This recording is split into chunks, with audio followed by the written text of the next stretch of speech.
C'était la réputation de l'école et puis ses valeurs, les valeurs de partage. Il y avait déjà une super ambiance à l'école Sainte-Marie. We just came and visited and we thought it was really nice and nice and safe. Vivre ensemble. J'ai toujours passé ma scolarité ici, donc c'était assez logique de mettre nos enfants ici.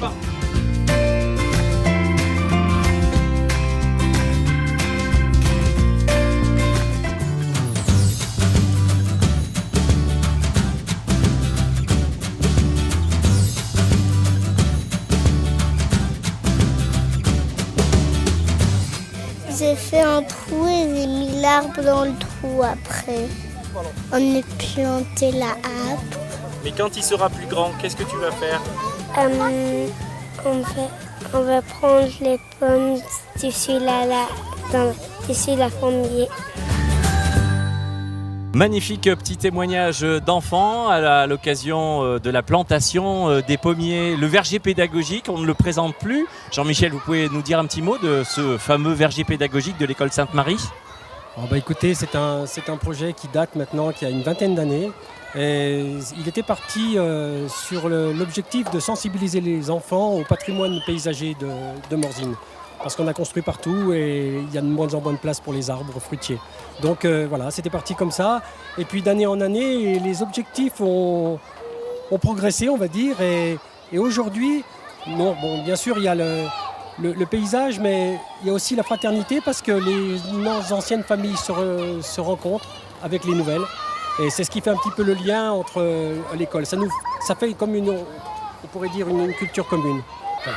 On peut dire que vous êtes, vous, personnellement aussi, un amoureux de la nature. On sait que chez vous, on a l'occasion aussi de venir de temps à autre presser les fruits, presser les pommes pour en tirer le cidre.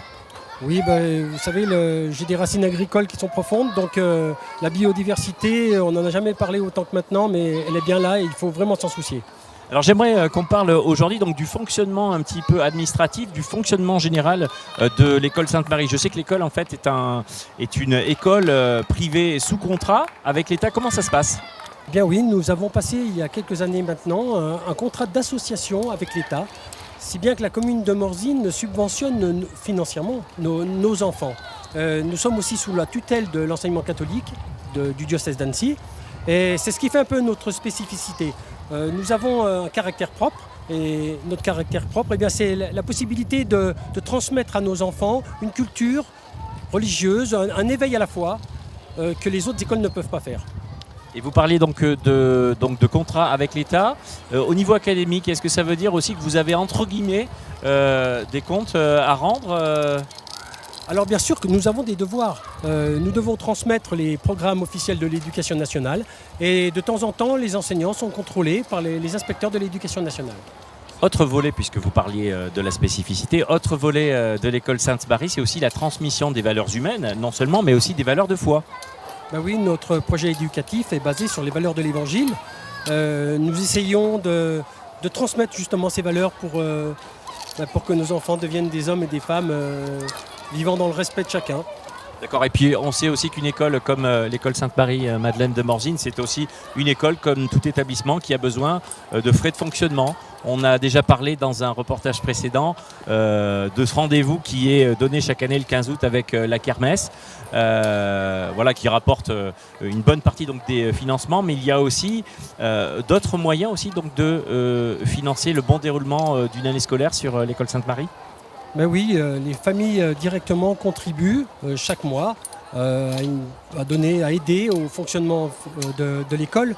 Il est actuellement... Le prix d'une scolarité, voilà, c'est ce que j'allais vous demander. Eh bien écoutez, il est actuellement de 38 € par mois, ce qui est vraiment bas. Mais ce que je voudrais dire, c'est que la commune de Morzine a une obligation réglementaire de subventionner nos enfants, mais elle fait beaucoup plus. Elle va au-delà de cette réglementation et elle participe à l'équilibre financier du périscolaire, de la cantine. Elle participe aussi au financement des classes de mer, des voyages et nous offre une multitude d'activités sportives que sans son aide, on ne pourrait pas faire.